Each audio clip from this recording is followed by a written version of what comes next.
வேப்பிலைக்காரியாய் உன் வீடு தேடி உன் காலி வந்துவிட்டேன் என் தங்கமே.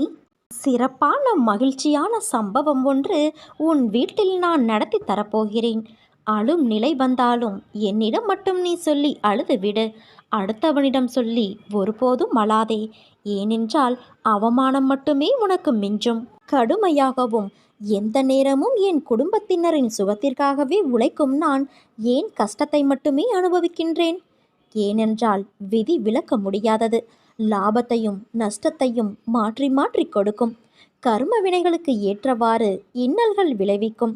உனக்கு வரக்கூடாத வியாதிகளும் வந்து துன்புறுத்தும். கர்மவினை அழிவதற்கு முன்பு நீ முடிந்தவரை பிறருக்கு எந்த பிரதிபலனும் இன்றி நன்மைகள் செய்தால் விரைவில் உன் கர்ம பந்தத்திலிருந்து விடுபட்டு சந்தோஷமான வாழ்க்கையை பெறுவதற்கு நான் உனக்கு உதவ முடியும். அப்படி செய்யவில்லை என்றால் எந்த உபாயமும் எடுபடாது. தர்மமே தலை காக்கும்.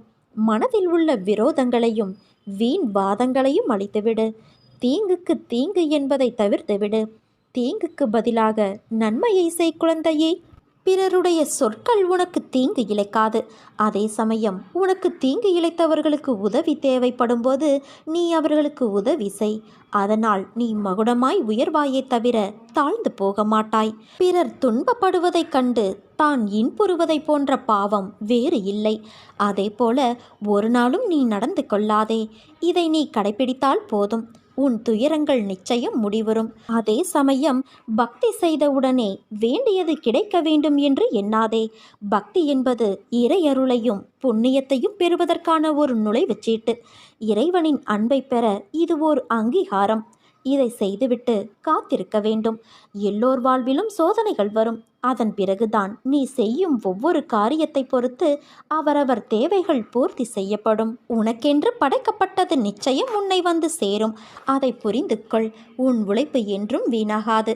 வாழ்வில் லட்சியத்தை அடைய வேண்டும் என்ற எண்ணமும் பொறுப்பும் கண்டிப்பாக இருக்க வேண்டும்.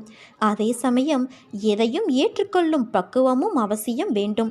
இந்த வாழ்க்கையே எனக்கு வேண்டாம் என்று சொல்லும் அளவிற்கு அனுதினமும் ஏதாவது ஒரு கஷ்டம் எனக்கு மட்டும் வந்து கொண்டே இருக்கிறதே என்று புலம்பாதே.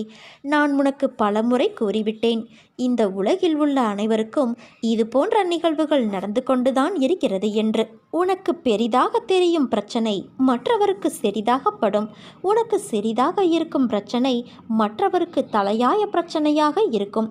உன்னுடைய பலத்தை நீயே நம்பவில்லை என்றால் வேறு யார் நம்புவது? நம்பிக்கையோடும் மனதைரியத்தோடும் நிதானமாக யோசித்து செயல்படு. உன் காரியம் நிச்சயம் கைகூடும் குழந்தையே. நிகழ்காலம் உனக்கு கடினமாக இருந்தாலும் இது நிரந்தரம் என்று நினைத்து கொள்ளாதே. நிலைகள் மாறும். காலம் மாறும். உன் அம்மாவான நான் மாற்றுவேன். நீ எல்லா செல்வ வளங்களையும் பெற்று நல்ல பெயரோடு நிம்மதியான வாழ்க்கையை வாழ்வாய். என்னை தஞ்சமடைந்த உன்னை நான் எப்போதும் நிர்கதியாக இருக்க விட மாட்டேன் என்பதையும் ஒருபோதும் கைவிட மாட்டேன் என்பதையும் நீ உறுதியாக நம்பு. உன் நம்பிக்கை வீண் போகாது. இன்னும் கொஞ்ச காலத்தில் உன் பிரச்சனைகள், நோய், கடன், கசப்பான உறவுகள் அனைத்தும் மாறி அனைத்திலும் நீ சுகமாக வாழ ஆரம்பிப்பாய் குழந்தையே. நீ தவமாய் வேண்டி நின்ற உன் வேண்டுதல் நிறைவேறப் போகிறது குழந்தையே. நீ சிந்திய கண்ணீர் இனி ஆனந்த கண்ணீராக மாறும். உன் பொறுமையும் நம்பிக்கையும் வீண் போகவில்லை. உனது எண்ணங்களும் விடாப்பிடியான கருத்துக்களும் உன் கவலைகளும் உன்னை நீயே காப்பாற்றிக் கொள்ளலாம் என்னும் நினைப்பும் தான் உன்னை தடுமாற செய்கின்றது. லௌகிகமோ ஆன்மீகமோ எதை வேண்டினாலும் சரி, என்னை பார்த்து அம்மா நீங்கள் மனம் வையுங்கள் என ஒருவன் சொன்னால் என்னால் செய்ய முடியாத காரியங்களே கிடையாது. பிறகு அவன் நிம்மதியாக தனது கண்களை மூடிக்கொண்டு உறங்கலாம். என்னை முழுமையாக நம்பி வேண்டினால் மட்டுமே உனக்கு வேண்டியது எல்லாம் நிறைய கிடைக்கும். உனக்கு வலிக்கும்போது உன் விருப்பத்திற்கு தக்கவாறு மட்டுமே நான் அதில் ஈடுபட வேண்டும் என நீ நினைக்கின்றாய். என்னை நம்பாமல் உன் தேவைக்கு நான் வளைந்து கொடுக்க வேண்டும் என எண்ணுகிறாய். நோய்வாய்ப்பட்டிருக்கும் போது ஒரு மருத்துவரிடம் தனக்கு வேண்டியவாறு சிகிச்சை அளிக்கும்படி கேட்கும் நோயாளியைப் போல இருக்காதே. அப்படி இல்லாமல் கஷ்டமான நேரங்களில் கூட அம்மா இந்த பிரச்சனையை தந்ததற்காக உன்னை வாழ்த்தி வணங்குகிறேன். நீ விரும்பும் வண்ணம் இதற்கான தீர்வை இந்த துயர் மிகுந்த தற்காலிக வாழ்வில் நீ அளிக்க வேண்டும் என வேண்டுகிறேன். எனக்கு எது நல்லது என உனக்கே தெரியும் என வேண்டு. ஒரு சில நேரங்களில் கஷ்டங்கள் குறைவதற்கு பதிலாக அதிகமாகுவதாக உணரும் போதும் அதற்காக பதட்டப்படாமல் கண்களை மூடிக்கொண்டு, அம்மா, உன் விருப்பமே நிகழும், நீயே அதை எண்ணுவாயாக என பிரார்த்தனை செய். அப்படி செய்யும்போது தேவையான நேரத்தில் அதிசயத்தை நிகழ்த்தி நான் காட்டுவேன்.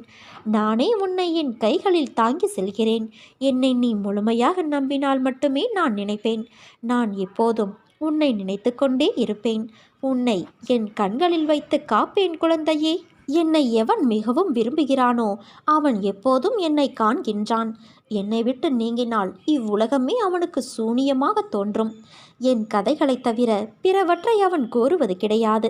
இடையராது என்னையே தியானித்து என் நாமத்தையே ஜெபம் செய்கின்றான். முழுமையாக தன்னை என்னிடம் சமர்ப்பித்து என்னையே எப்போதும் எவன் நினைவில் கொண்டு இருக்கிறானோ அவனுக்கு நான் கடன்பட்டதாக உணர்கின்றேன். அவனுக்கு விடுதலை அளித்து எனது கடனை நான் தீர்ப்பேன். என்னை நினைத்து எனக்காக ஏங்குபவனையும் எதையும் முதலில் என்னை நினைக்காமல் உண்ணாதவன் பாலும் நான் சார்ந்திருக்கின்றேன்.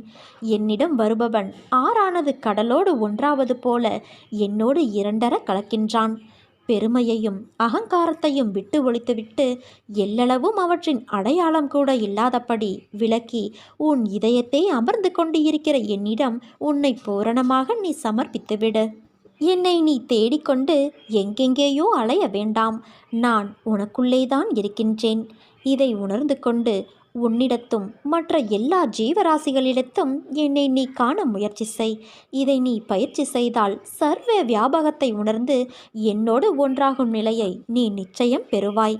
பாரம் சுமப்பவளான உன் அன்னையான என்னிடம் உன் பாரத்தை இறக்கி வைத்துவிட்டு நம்பிக்கையோடும் பொறுமையோடும் காத்து கொண்டிரு. உன் பாரத்தையும் வலியையும் நான் என் மீது ஏற்றிக்கொண்டு உனக்கு சுகத்தை மட்டுமே நான் வழங்குவேன். உன்னுடைய இல்லத்தில் பொருளாதாரம் சீராக வேண்டும் என நீ பல முயற்சிகளை எடுத்துக்கொண்டு இருக்கிறாய். நேர்மறையாக உன் முயற்சிகளை கைவிடாமல் முயன்று கொண்டே இரு. வரும் வாரத்தில் உன் பொருளாதாரம் மேம்பட உனக்கு வாய்ப்புகள் வரும். உன் வாழ்க்கை தரம் கொஞ்சம் கொஞ்சமாக உயர்வதற்கான ஒரு வலுவான அடித்தளம் அமையும். வரும் வாய்ப்புகள் உனக்கு சாதகமாக நிச்சயம் அமையும் குழந்தையே. உன் வாழ்க்கையில் நான் இருக்கிறேன் என்று நீ மறந்துவிட்டாயா? உன்னை எப்படி நான் வீழச் செய்வேன்? இப்படி நீ நினைக்கும்போது எப்படி உன்னால் என்னை உணர முடியும்? உன் இதயத்தில் நான் வாழ்கிறேன் என்று. கஷ்டம் யாருக்குத்தான் இல்லை? உனக்கு, உன்னை சுற்றியுள்ளவர்களுக்கு, ஏன் உன் அன்னையான எனக்கும் உண்டு. கஷ்டத்தை மட்டுமே யோசித்து கொண்டு இருந்தால் உனக்கு எப்படி முன்னேற தோன்றும்? உன்னோடு உன் அன்னையான நான் இருக்கிறேன்.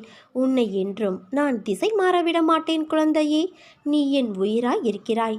எப்போதும் என் பிள்ளையாய் இருப்பாய். உன் வாழ்க்கையில் முன்னேற நிச்சயம் உன் அன்னை நான் வழி காட்டுவேன். அதில் நிச்சயமாக நீ பயணிக்கப் போகிறாய். வெற்றியும் அடையப் போகிறாய். உனக்கு ஒரு கதை சொல்கிறேன் கேள். புல் மூங்கில் கதை உனக்கு தெரியுமா? நான் சொல்கிறேன். புல்லை நீ மண்ணில் நட்டு வைத்ததும் வளர்ந்துவிடும். ஆனால் அது சிறிதாய்தான் இருக்கும். அதற்கு மேல் அது வளரும் தன்மையுடையது அல்ல. இதுவே மூங்கிலை நீ எடுத்துக்கொண்டால் அது வைத்து 5-6 வருடம் வளராமல் அப்படியே இருக்கும் பார்ப்பதற்கு. ஆனால் அது வேரை பக்குவப்படுத்தி பலமாக மண்ணில் பிடிப்பான வேரை கொண்டு இருக்கும். அதன் பிறகுதான் அது வளர ஆரம்பிக்கும்.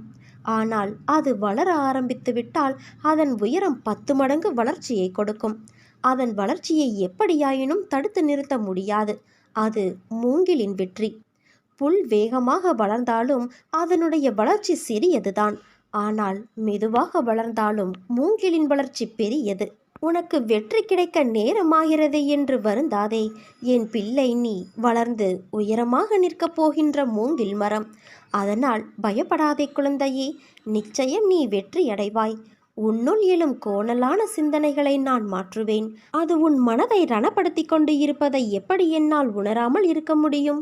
நிச்சயம் நீ நிம்மதியடைவாய். நீ ஜெயமாக, நன்றாக, மன நிம்மதியோடு, சந்தோஷமாக, உன்னை சேர்ந்தவர்களோடு வசந்தமாய் வாழ்வாய் குழந்தையே. உன் பலத்தை நீயே நம்பவில்லை என்றால் வேறு யார் நம்புவது? நம்பிக்கையோடும் மன தைரியத்தோடும் நிதானமாக யோசித்து செயல்படு. உன் காரியம் நிச்சயம் கைகூடும். நிகழ்காலம் உனக்கு கடினமாக இருந்தாலும் இது நிரந்தரம் என்று நினைத்து கொள்ளாதே. நிலைகள் மாறும், காலம் மாறும், மாறவில்லை என்றால் உன் அன்னையான நான் உனக்காக மாற்றுவேன். யாருக்கும் தெரியாமல் நீ அழுதாலும் உனக்கே தெரியாமல் உன் கண்ணீரை துடைக்கும் கைவிரல் போல உன் அன்னை நான் இருப்பேன். உன்னை தேடி உன் இல்லம் வந்து கொண்டு இருக்கிறேன்.